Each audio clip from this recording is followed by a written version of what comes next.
So I want to welcome everybody to a live webinar. Today, we're going to talk about employee retention through training and coaching.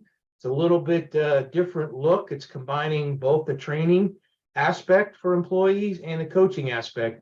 I think you'll see when we get all done with this, it's going to tie it in very nicely and give you some good tips that you can take back to your company. So today, I'm honored to be sharing my co-hosting with Damien Gerke. Damien, can you introduce yourself a little bit to our audience? Because I think this might be the first time a lot of them have met you. Yeah, John, first of all, appreciate you having me on. Been looking forward to doing this webinar with you and just being able to share resources and hopefully it'll be a win-win for everybody that's a part of it. My name is Damien Gerke, and I have been coaching since 2008. I have a pretty diverse background. I started out my career as an engineer, was 10 years in the aerospace industry, so heavy manufacturing, then actually switched over to ministry, was a vocational pastor for 15 years.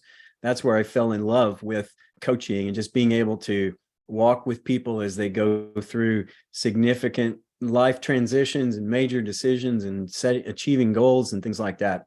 So I've been coaching since 2008, and also during that time had 10 years, or about 8 years actually, in a human resources role in a logistics and transportation company. So had the fortune of just walking beside people, helping them be more effective leaders and managers and business owners. And it's just a real privilege. Yeah, great to have you here. And that's how Damien and I met. We were actually sharing when I say sharing, co-working with a client in the Tampa Bay area. And that's how we met each other at a co-meeting that I was invited to. And I really liked the work he was doing with the client, and thought it'd be a great aspect to introduce what he does and how it works with what I do. And again, I'm John Kenny. I know a lot of you on here do know me. You've seen me on a lot of webinars out there. My background, as you know, is contractor, 45 years on the roof contracting side, and went out into the consulting side of the world and worked strictly with you contractors on trying to make your business and our industry just a little bit better. So that being said, we're going to go ahead and begin our program today and move right on. So first, we're going to ask why training and coaching for employee retention. So, I mean, employees are the backbone of your organization, right? We talk about this all the time. It's harder and harder to find people, especially coming into the roofing and construction industry. But employees tend to get frustrated. So this is surveys from the employees, right? And quit when not effectively trained. So surveyed and exit interviews through HR interviews, 94% of employees in a recent survey claim they would have remained with a company longer if it simply invested in their learning. So a training program is essential to many organizations' employee retention strategies. It needs to be. It keeps your team educated and your company ahead of the curve and gives your new employees the best possible start you can, right? It's what you want to do. You want to give them the tools they need to succeed. And then where a lot of companies don't really bring this in at the same time with the training is the coaching. Coaching, studies show, increases loyalty. As an employer, you can secure your employees' loyalty by taking an interest in their professional development. So again, the data shows here that 77% of employees are more loyal to their employer following their coaching experiences. So as their performance level rise after coaching, they will also see the best in themselves, which we know what that does. You get the best out of them in your company. So it's a total win-win. So why employees leave? There's a belief in a reality. And I remember I've been on both sides of this. So survey taken through, this is through SHRM, the National Association for Human Resources. And what leaders believe, right? The owners of companies and leaders and managers. They believe that 89% of the workforce changes strictly for more money. And only about 11% has other reasons why they leave. The same backward survey that goes with the employees, they're the complete opposite. Pretty close. 88% have other reasons for leaving, and only 12% is more money. Now, I know a lot of you out there that are on the contracting side with hourly employees can look at this a little bit different. There is sometimes hourly employees, because that's how they make their raises, will change for money. But put that into perspective, they're less likely to just jump ship to go for that dollar if you're providing them that path. They're more apt to come ask you for more money if they don't feel they're at the wage where they need to be and prove it to you. So it is a win-win to keep them on board. So top reasons employees leave. This is through the survey. Job or workplace is not as expected. So that happens usually right away. You hire somebody new, they come in, this is not what I signed up for, this is not what I thought. So that's usually your early churn rate, right? Job doesn't fit their talents or interests. That happens. I mean, believe it or not, on my end in the roofing world, I had somebody come in, we screened them, everything went well in the interview to be a laborer roofing a few years back, and they got out to the job and said, oh, I didn't realize I had to climb a ladder. So I didn't think that you would ask one of those questions if you're going to be a roofer, do you know you need to climb a ladder? But as you can see it, so that did not fit what they were interested in.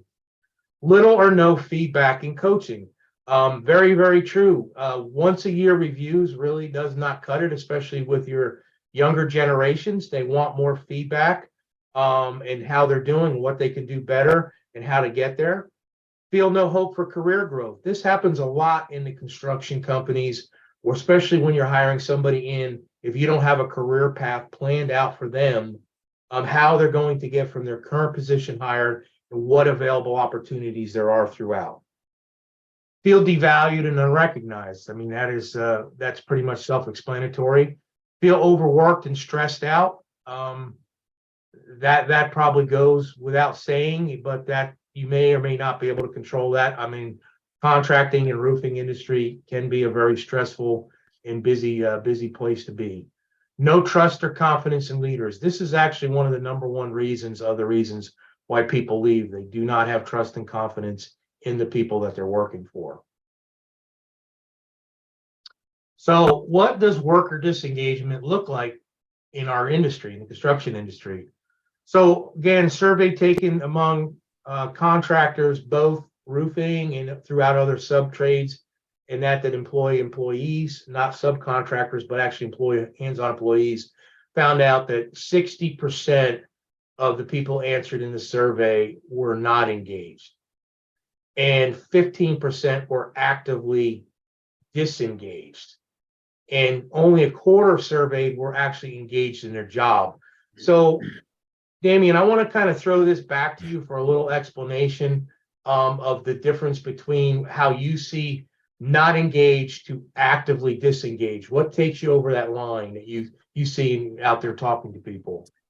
Yeah, it's a good question. I'll actually hit on this in a slide coming up a little bit more deeply, but just on the surface, if you can think about it in almost any realm, watching TV, going through a store, in almost any area of life, there's a point in which you realize, hey, whatever this situation is not for me, it doesn't align with me, I don't feel connection, I don't feel it's important, I don't feel that there are relationships, the relationships are not strong, people don't understand me, or there's active resistance against me.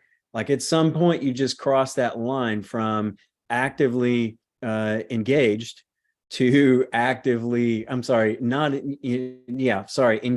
to not engaged. And then as it gets worse, sometimes people leave, but sometimes it gets worse and you slip into that not engaged category, which is terrible if you think about it in terms of an employer or you're a manager or a boss. You have people working for you that you are paying to be actively disengaged. That's not a good setup. Yeah, and some of the things I've run across is actually when they get into that actively disengaged, that they can be very destructive to the rest of the morale in your company as well. Absolutely. Yeah, so that was a good one to touch on because it's that's that gray area, and I know you're going to go in deeper on it a little bit, but thank you very much for elaborating.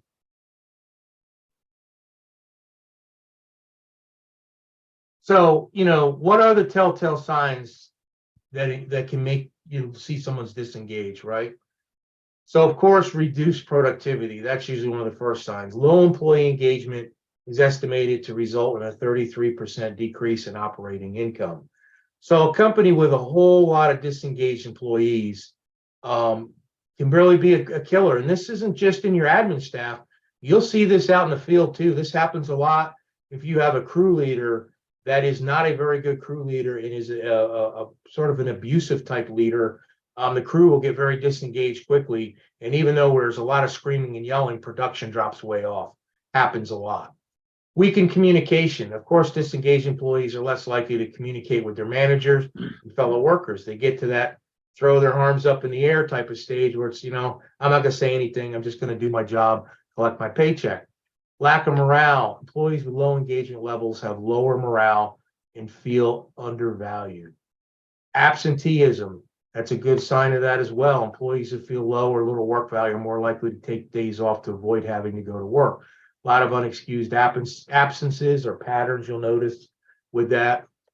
Reduced emotional investment. Disengaged employees are often unaware of business goals, strategies, and targets for the future.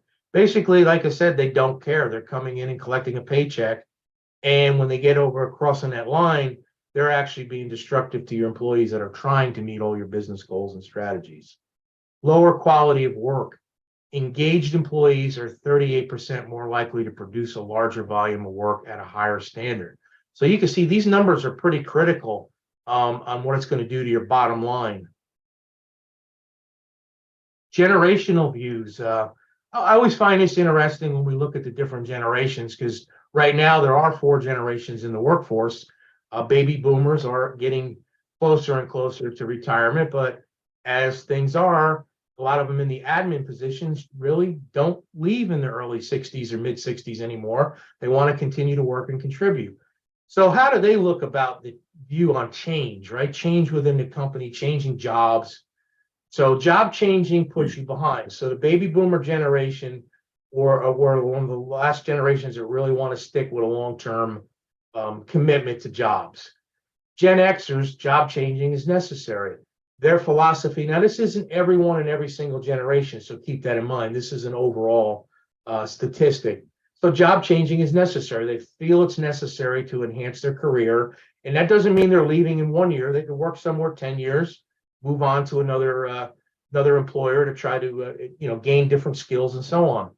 Millennials. Now I know this firsthand from working with a lot of millennials. Job changing is part of my daily routine.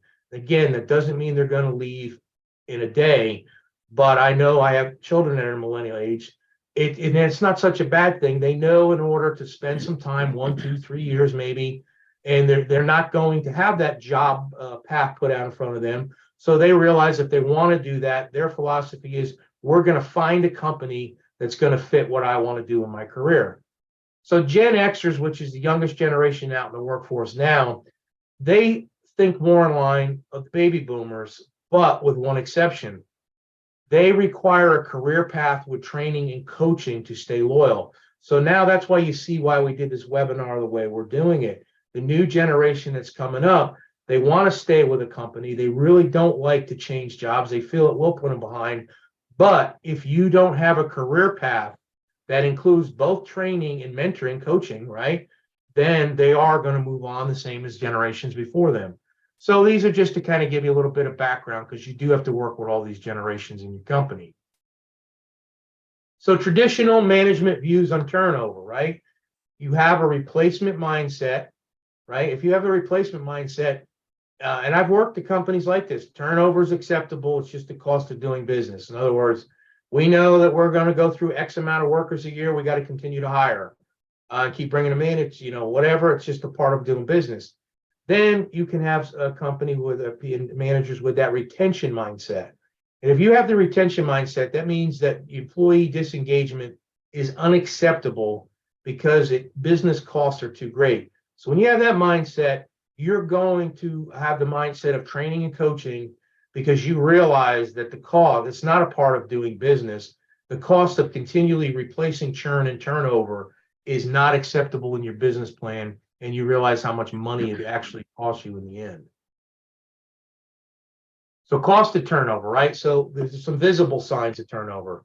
separation, they're no longer there. You got to have recruitment constantly going, and you've got to have minimal amount of training when you bring someone into your company, whether it is in the field or whether it's in your admin staff. You still have to have minimal amount of training to get them up to speed to how you do the jobs within your company. The hidden cost, that's where it's greater and the most money gets lost. Lost productivity, because especially if you have someone doing a particular job and they leave, it can take a while to get somebody up to speed. So you're going to lose the aspects of that job duty. Lost sales, you can definitely lose sales if it's in your estimating and production team, or if your operations is backed up because of lost personnel, you can't sell because you can't get it done. Disruption in customer service. This is the number one that leads to people leaving working with you as a client. It disrupts what's going on in their internal world that they're used to working with your clients, with you as a client. Staff overload. When people leave, other people got to pick up the slack, which then, of course, causes a domino effect. Onboarding, like I said, different than training. This is onboarding. You got to go through new insurance setups, all the stuff that goes along with your HR department. And a company with a lot of turnover, and I've worked in a few over the years, morale level is not very good. As a morale, you're thinking about it as a group. It's like, what's wrong here? Why is people leaving this company? What is it? Management? Is it ownership? Is it what we do? You start to get people like, man, I don't know, maybe I should be the next one out the door. So these things really become an illness within themselves. So now that we understand the causes, I want to take a minute and look at the differences between training and coaching, because there is differences. So training is teaching a person a particular skill or behavior, right?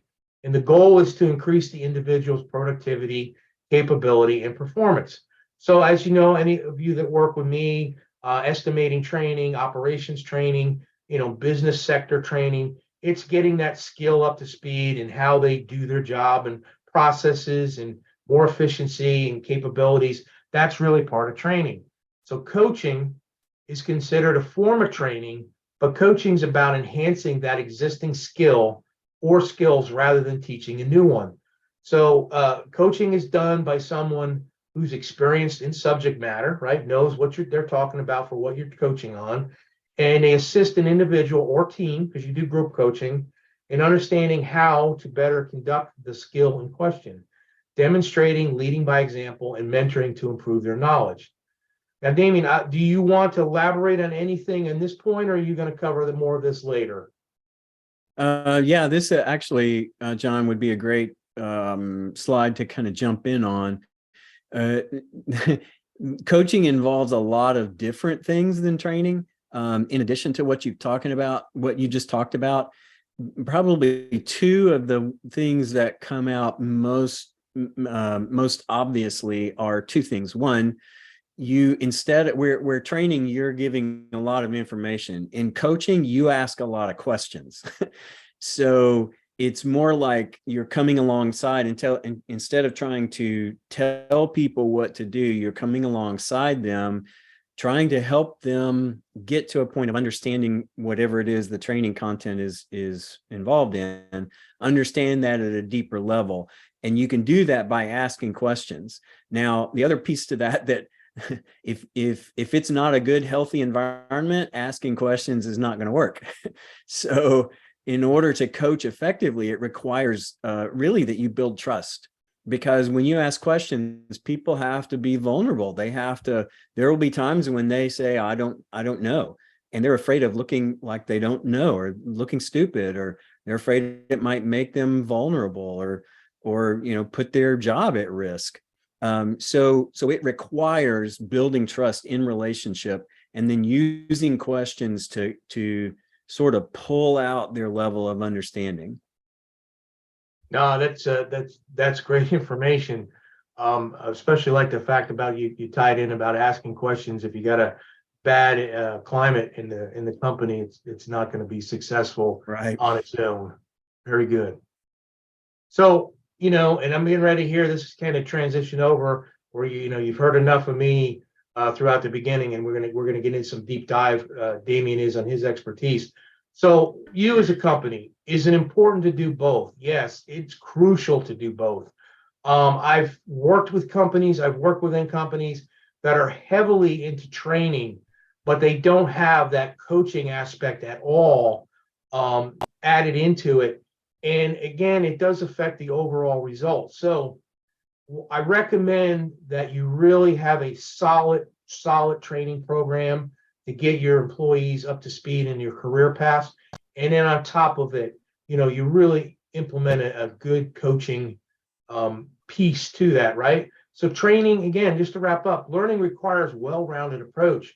Training's used when an employee needs to learn a new skill or a new piece of software or to be trained in a new position, or coaching that would benefit employees, teams, and the company. So again, you see how these both work together. So I'm going to go ahead and hit the next slide here, and we're going to hear from Damien and what he's got to say on his areas of expertise. Yeah, great, John. Thank you. So just sort of diving into this coaching aspect anymore, this is the slide I mentioned earlier about understanding engagement. And I want you to think about this now particularly from the perspective of the employee, right? The person that you're leading, the person that you are coaching. There's sort of two perspectives on engagement. One is the boss or the business owner. You sort of, well, I'm paying you to be engaged, right? That's sort of the mindset, and that's certainly valid, right? Certainly valid. But I encourage you to look at it from the perspective of the employee, because the employee is looking at it from the mindset of, yes, I'm getting paid to do a job, but this is not beneficial for me. It's not helping me. I don't. It's work. Frankly, it's not fulfilling. It's not motivating. It's work. And at some point, they start asking, is this work worth the money I'm getting? And really, you don't want your employees to have to get to that point where they're asking that question, because if they do, chances are they're going to move quickly into that disengaged status. So again, thinking about from the perspective of the employee, someone who's engaged, an employee that's engaged, they're highly involved, they're interested, they're curious, they're motivated, they want to learn more. If something is not done right, then they want to give the extra effort to make it right. They have a higher level of self-investment into the work. It's sort of like, particularly from a trades perspective, I've heard a lot of trades people say this. It's like, my name is on that work. If I did that weld, if I built the frame on that house, it's sort of like it's my house. That house forever will have my name associated with it, and there's a certain level of pride that goes along with that. So that's the kind of environment that you want to produce, somebody that's highly engaged. Now, disengaged, just sort of detract, let the water levels drain down on that, so to speak. And now think about somebody that loses those things and becomes unengaged. So they become unattached to the work, or to the company, or to the job, or to the task. It's not as important to them. And because it's not important, they don't have as much passion. They don't have as much ownership. And frankly, they just kind of get to that point where I don't care if it's done right or wrong. It just needs to get done so that I can continue to get paid. And that sort of line that you always hear, I'm just here to do what I'm told. That's not where you want to be. It's not the kind of environment, the work environment that you want to have exist in your company. Disengaged is one step lower than that. They become uninterested. They literally are just showing up for the paycheck, and they actually become resentful. They resent their boss trying to tell them, or their manager trying to tell them what to do. They start taking a dim view of their manager. They start looking at all their faults and their coworkers as well. It's sort of a hassle to be there. And with that, we've now got this new phenomenon called quietly quitting that has come up really since post-COVID, since the post-COVID time. So 2021, I think, is when it really started kicking in and getting a lot of chatter on social media. That's where somebody is still working at the company, but they are actively undermining the company. I had one client talk about It was a company that had how to describe this. So they do a lot of work technically on the computer using lots of files and very, very highly leveraging interaction with files and databases and things. And this one employee actively changed all the cost codes on this one particular customer, and they lost the customer because this employee who was quietly quitting actually did damage to the company. That doesn't happen in every case, but that'll just tell you that's sort of the environment that we're in. And most of that comes, I mean, the employees obviously that's their responsibility. They took that action, but a lot of it comes from just an unhealthy working environment. John, you want to speak to that? Anything you'd add to that? Definitely the quietly quitting one. I've seen a lot of that in contracting companies, probably even before the term came out. But what I've noticed a lot, and correct me if you see differently, but this can be a really silent but deadly employee because you won't even know what's going on. They can almost be what I say, too shelled, right? They're looking, they got an exterior shell that you see, and they may seem engaged. That's their persona they're putting out for the public, and they're really doing a lot of damage. I've seen that on operational sides of company and on the sales side. So no, I like the way you broke these down. That really takes it from the next level of the survey we looked at. This is a great, simple explanation, and I think anyone here listening today could take this back to their company and start to look at where their employees fit in, because you can pretty much tell, especially the first three, where somebody is. As water cooler resentful conversations, they go on all the time. But that quietly quit, boy, that's the real damage breaker to a company. Yeah, it really is. It really is. Okay, so if we're gonna think about how to make our work environment more engaging, where employees naturally engage, what do we want to put in place? What do our employees need? What would help our employees become more engaged? And there's an old, I say it's old to me. It may not be old, but there was a line that I heard so often.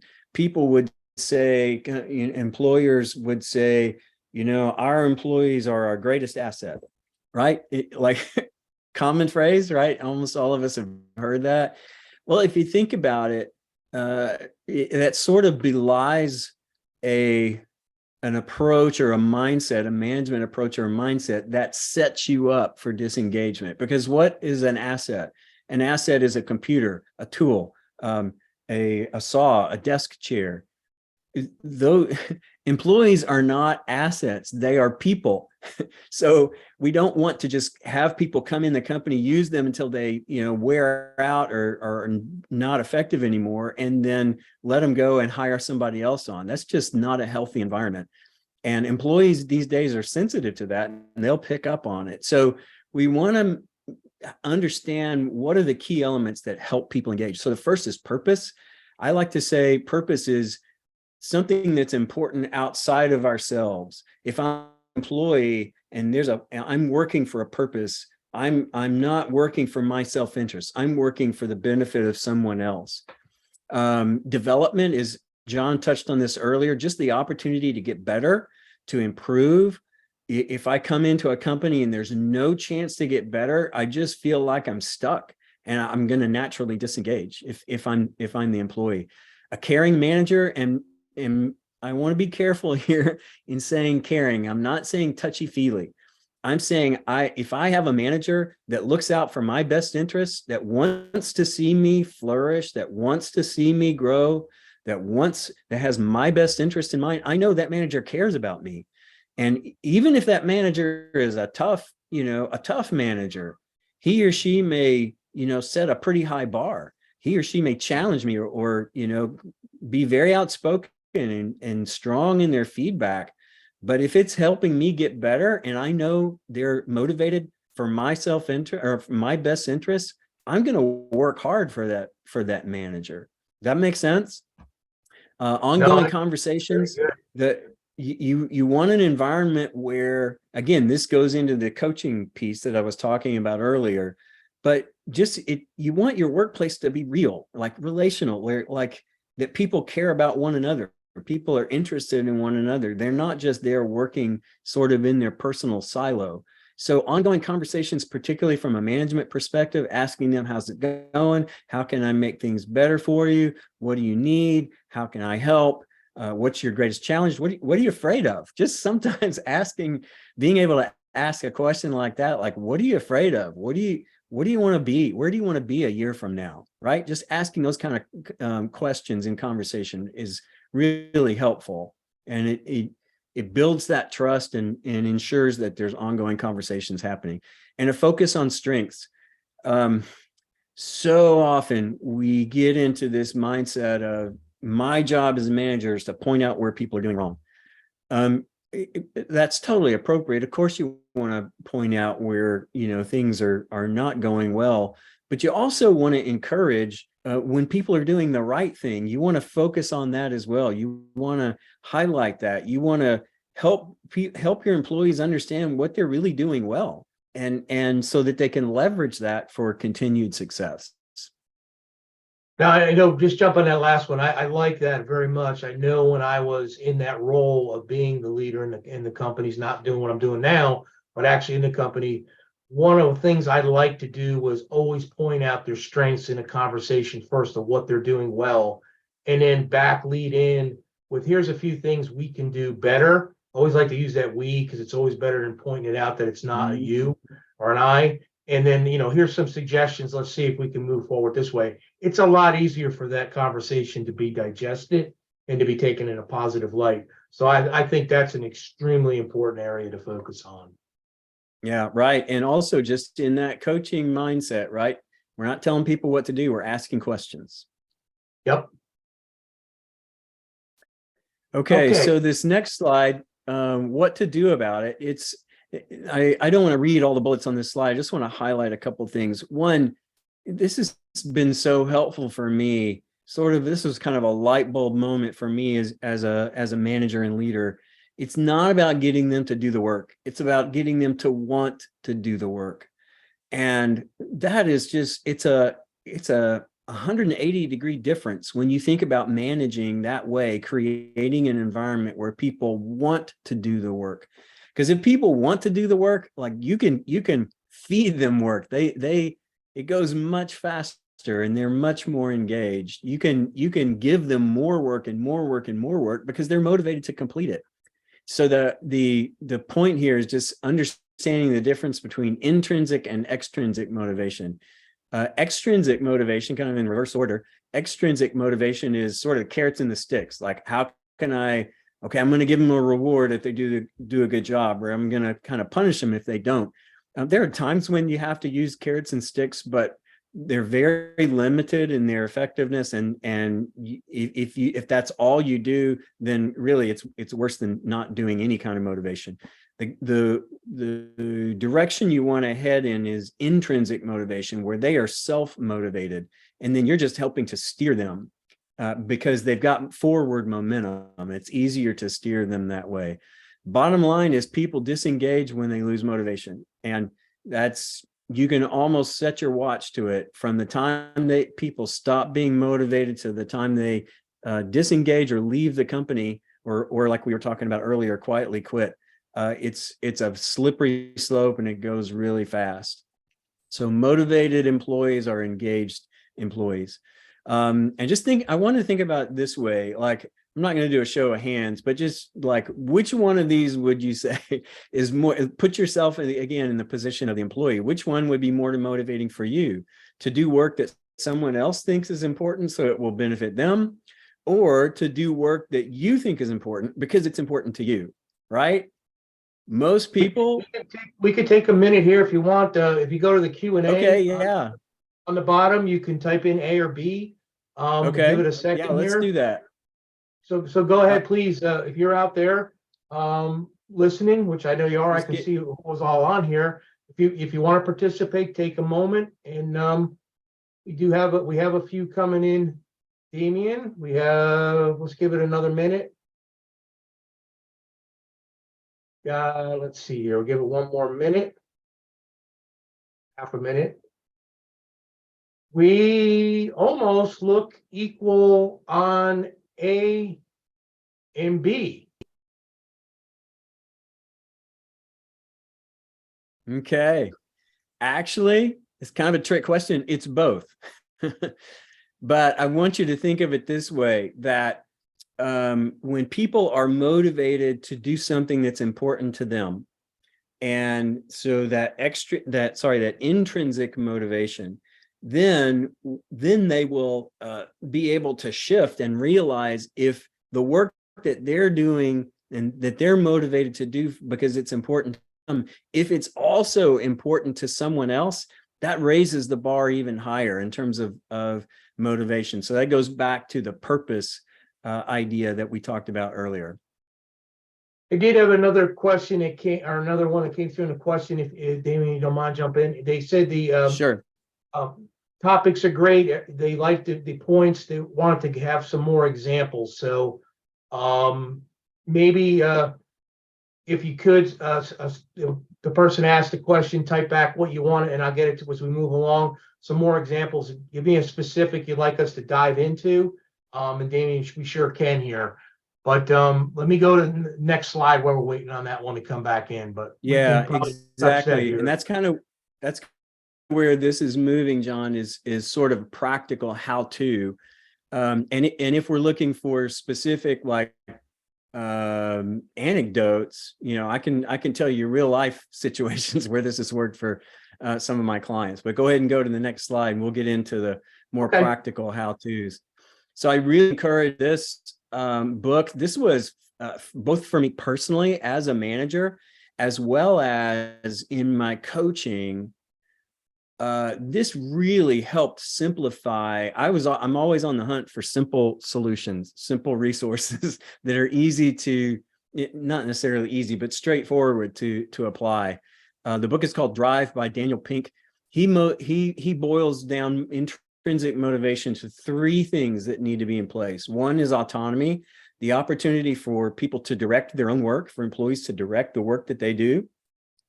Second is mastery, the opportunity to improve at something that matters to them. And then lastly, purpose, which is what I just mentioned on the previous slide, an opportunity to apply myself towards something beyond my self-interest. So when those three things are in place, then employees start becoming intrinsically motivated. So just from a practical standpoint, going back to how we define coaching and asking questions, you can ask questions around these three things. So, just as an example, autonomy. If I'm a manager, I might say, so if you were going to do this work on your own, what would you do? How do you think it should be done? Another option that comes up almost all the time is employees go to their manager and say, hey, we have this situation, what should I do? What I'm coaching managers and leaders to do is, instead of providing them an answer, ask them a question like, what do you think we should do? What's your recommendation? Or if I wasn't here and you had to make the call, what would you decide? Like, you start asking those questions and do that consistently, people are going to, instead of coming to you with questions, they're going to come to you with solutions. And so it's a very practical way and very simple. You can start doing that today.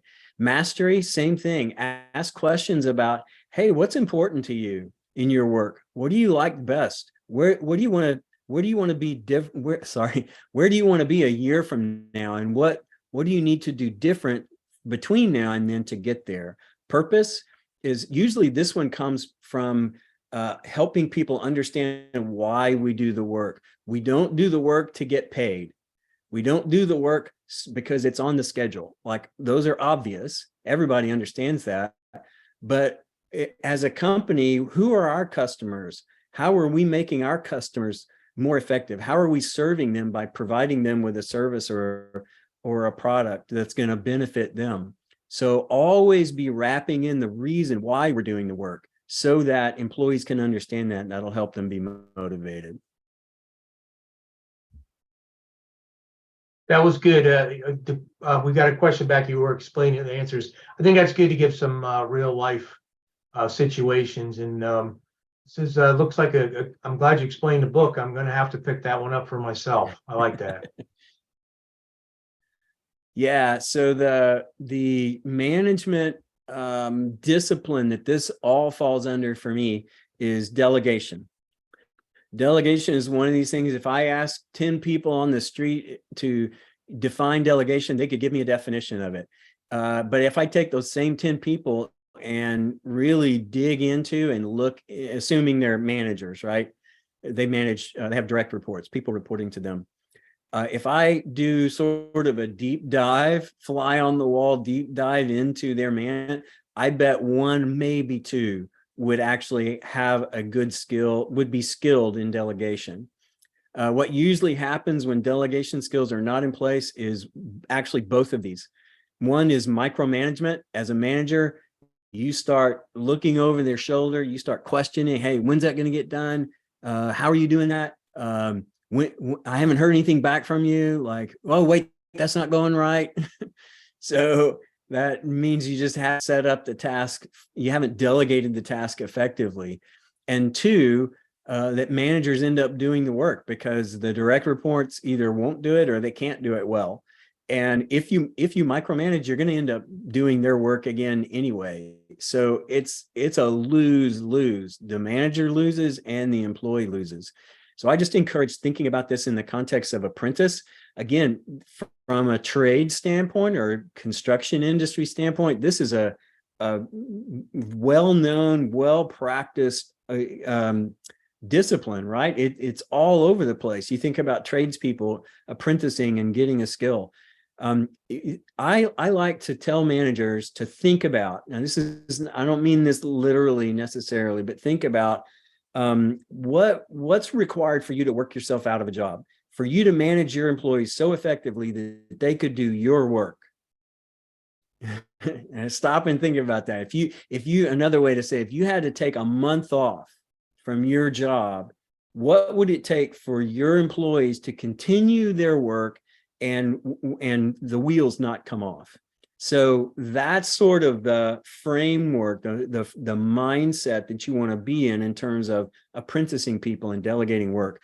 So give them the why so that they understand the purpose, give them the what so they have a really clear picture of what success means, of what if in order to accomplish a task, what is the accomplished task look like? What do the results look like? Are they clear in that? Is the picture in their mind the same picture that's in your mind? You need to make sure of that before you delegate the task away. Give them the when, obviously, so they understand the process, they understand the schedule. Give them the who, so they understand both from a customer standpoint as well as other coworkers or vendors or suppliers. Make sure they understand who all is impacted by this task. And then finally, this is the trick. This is the key to making this whole thing work. Give them the freedom to define how they're going to do the work, but coach them around that so that they can be successful. So go back. I'm not saying you, John, don't go back a slide, but if you go back to those three things from the drive: autonomy, mastery, and purpose, then you can coach around those three things in the context of giving them a task. So the whole idea here is that you want to help them develop their skills so that they don't need your help anymore. You want them to have the freedom to make decisions about how their work is done. When they get to that point where they can make, they are free to, they have the authority to make all the decisions necessary to do their work. That's when you know they are adequately trained and they're fully engaged. Well, while we're on this one, I got a great question here that just came across. I'm going to give it to you. Sure. The question is, how would you respond when you delegate a task to an employee and the response is, that's not my job? That's a good question. So my going back to the coaching piece, I would return a question. Just say, what is it that makes you think that's not your job? Or what's driving that perception on your part?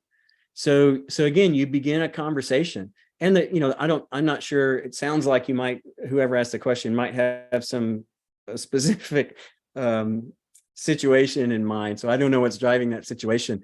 But a lot of times, even if it's not their job and you need for it to be their job, you can couch it in those terms. You can explain, hey, I know this is a different role for you. This is a different task. We're really in an important point here, and we're trying to cross train, whatever the situation might be. So explain to them why you are giving them the task, why you are delegating it to them. If they just frankly don't want to do the work, then that sort of becomes a different conversation.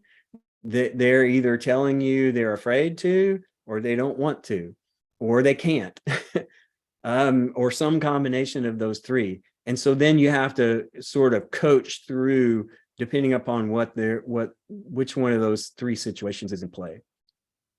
Yeah, no, that's, I'll just elaborate on that a little bit. So I've been in those experiences.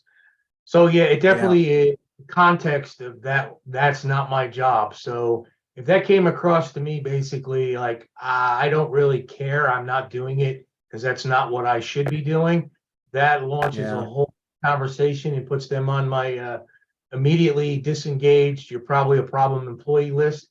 We're going to have a conversation now to figure out why we're here. And then it needs to be dealt with quick, because that could be a very undermining problem for the rest of your team.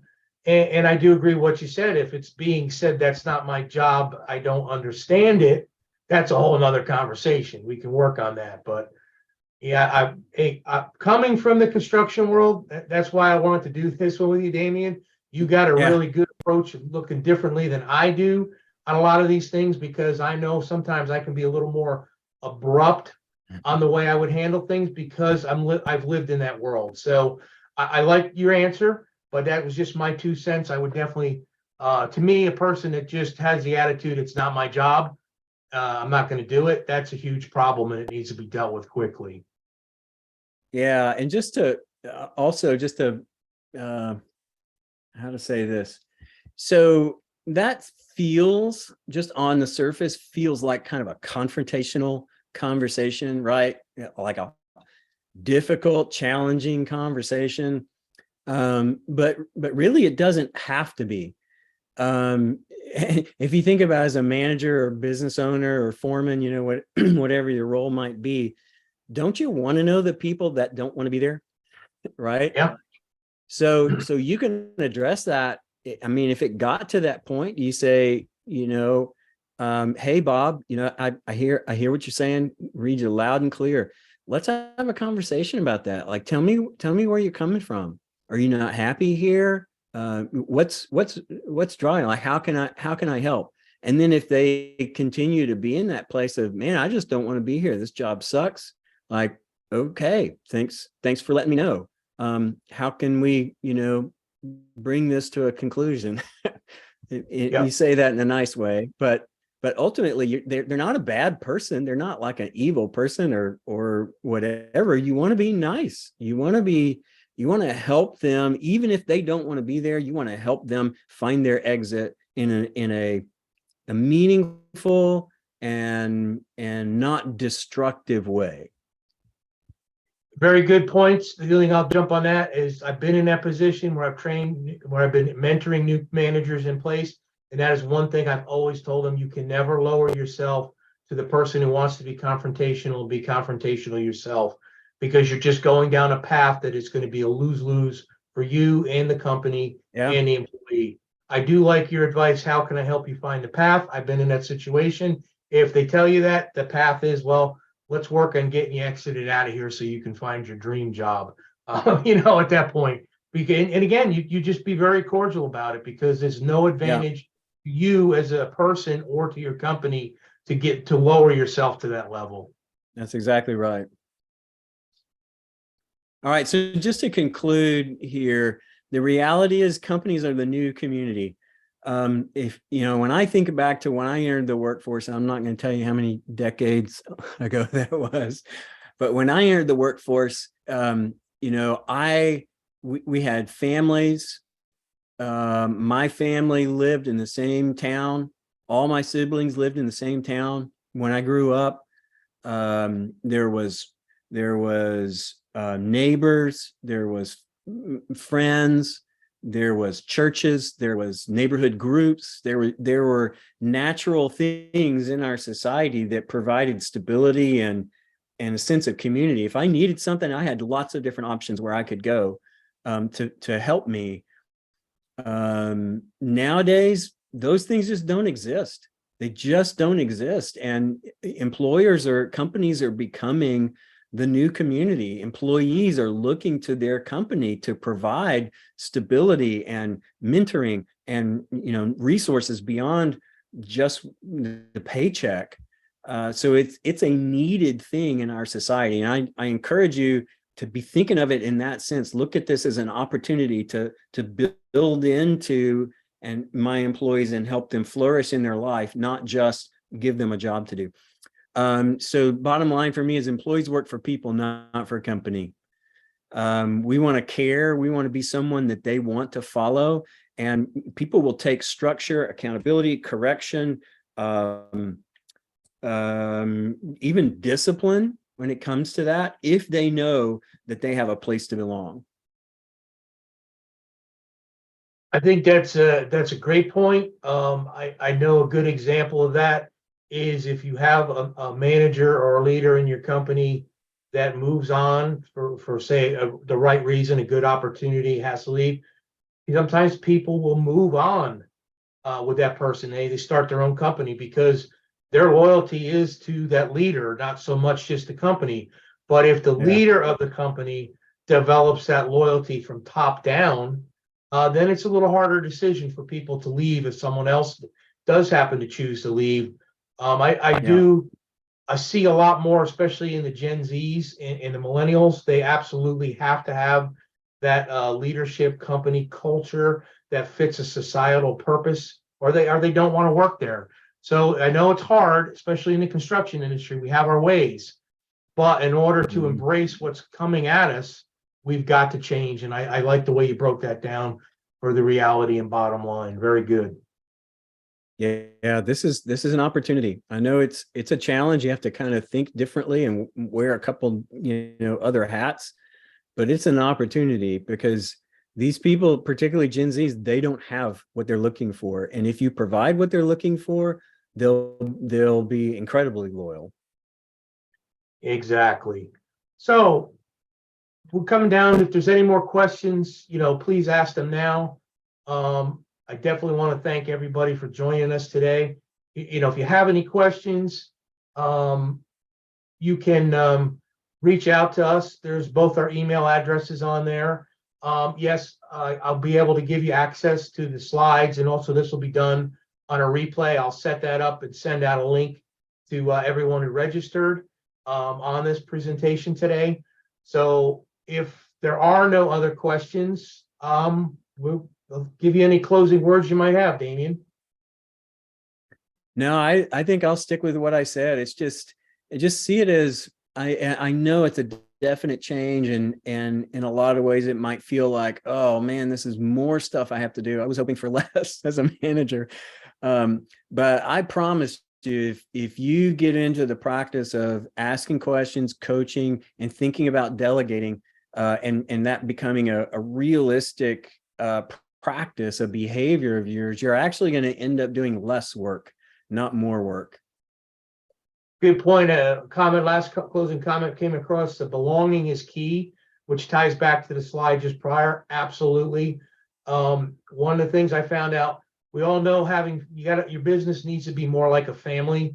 When it's more like a family, things definitely go better.